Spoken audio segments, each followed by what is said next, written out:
E aí, vamos estudar a lição? Chegamos hoje na metade da lição 4. Mal compreendido. Como Jesus foi mal compreendido. Hoje vamos aprender um pouco a mais. Vamos fugir do assunto e vamos aprender algumas curiosidades a mais. Sendo que hoje é o dia do nosso make-off, né? Eu já se inscreva no nosso canal, ative o sininho, deixe o like e vamos lá para o assunto de hoje.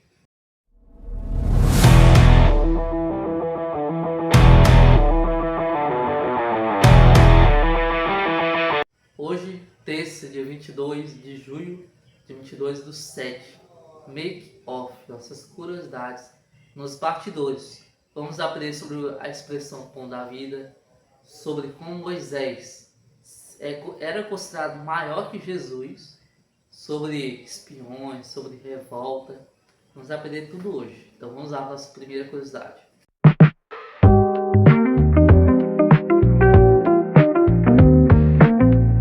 Vamos falar sobre o pão da vida. O discurso, que Jesus falou que ele era o pão da vida, o pão que desceu do céu, que está em João, livro de João, capítulo 6, versículos 22 a 42, ocorreu na sinagoga de Cafarnaum, um local muito ideal e perfeito para esse momento.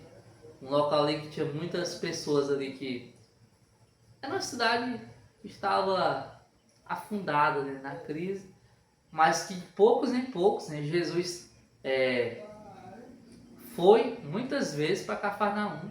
E em cada momento que ia indo, o povo ia se convertendo cada vez mais. Até chegar a esse ponto, ter uma grande multidão o esperando, ali o aguardando e o ouvindo.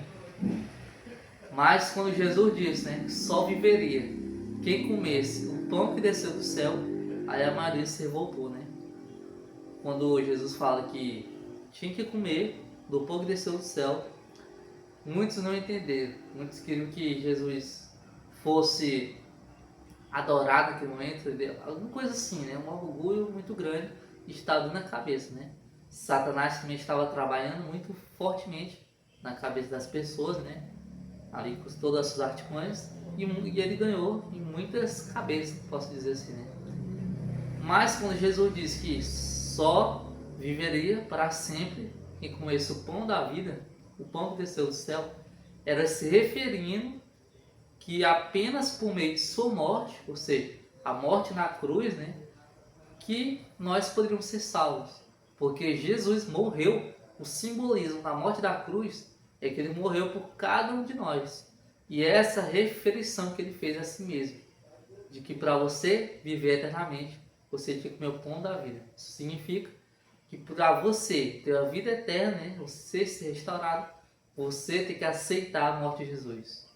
Confiar em Jesus, colocar Jesus como o nosso advogado, como nosso protetor e como nosso libertador.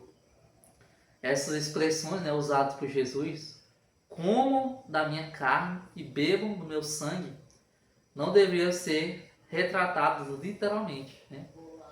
Como é que você vai beber o sangue de uma pessoa? Não. Isso significa que precisa crer e ter fé nele. Essa é a expressão e esse é o significado. Que quem acreditasse no Filho e o aceitaria, seria recompensado com a nova Jerusalém, com a nova vida eterna. Esse é todo o simbolismo. E por causa disso que temos a Santa Ceia hoje em dia, O que usa a Santa Ceia de hoje? O pão. E o pão veio desse simbolismo, Tanto do maná, que tinha se passado, e quanto de Jesus, que se referiu com o próprio pão da vida, que é o que pode nos dar a vida eterna. Só basta nós aceitar. Então vamos dar a nossa segunda curiosidade.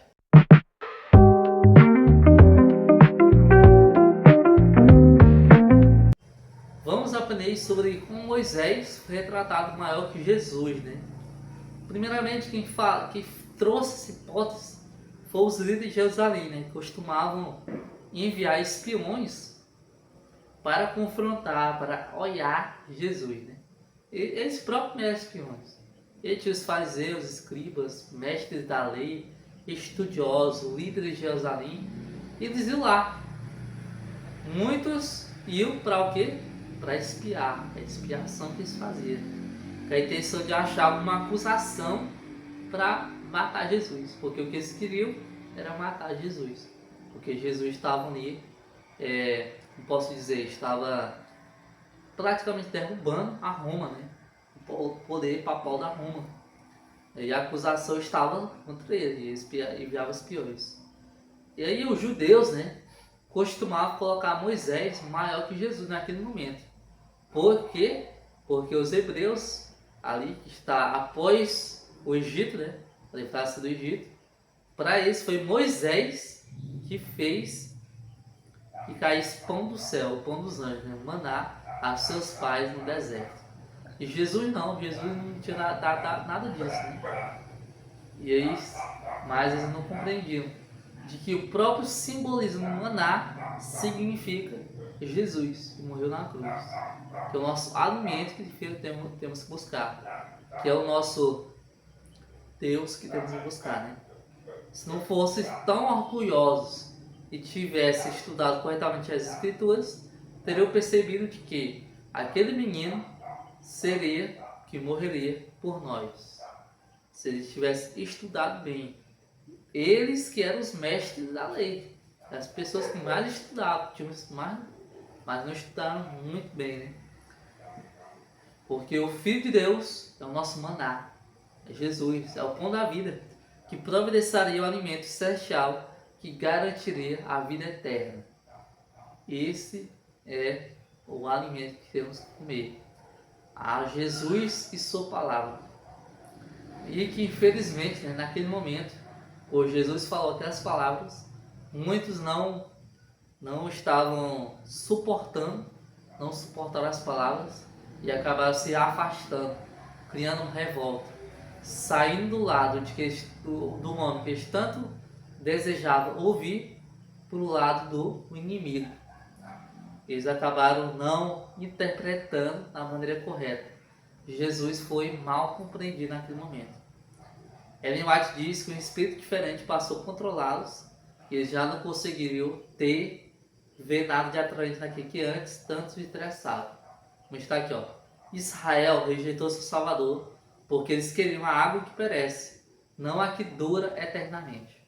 O que o povo queria naquele momento, a maioria, pois não entendia a Escritura Sagrada, eles queriam um rei que derrotaria os romanos, assim como foi Moisés, né, que tirou do Egito, assim como foi Davi, que derrotou Golias, assim como foi o rei Artaxerxes, que fez que construísse as muralhas de Jerusalém. Isso é o que eles queriam, alguém que libertasse do jugo romano. Mas um rei faz o quê? Perece, né? Morte. Mas o que eles não queriam e não perceberam, mas que eu espero que você queira, e eu também, é de libertação eternamente, né? A água que dura eternamente, pão da vida. Ao finalizar nosso estudo de hoje, vamos para a nossa oração. Senhor, que venhamos ser coerentes com o Senhor, que venhamos derramar chuvas, bênçãos sem medida. Agradecemos em nome de Jesus. Amém.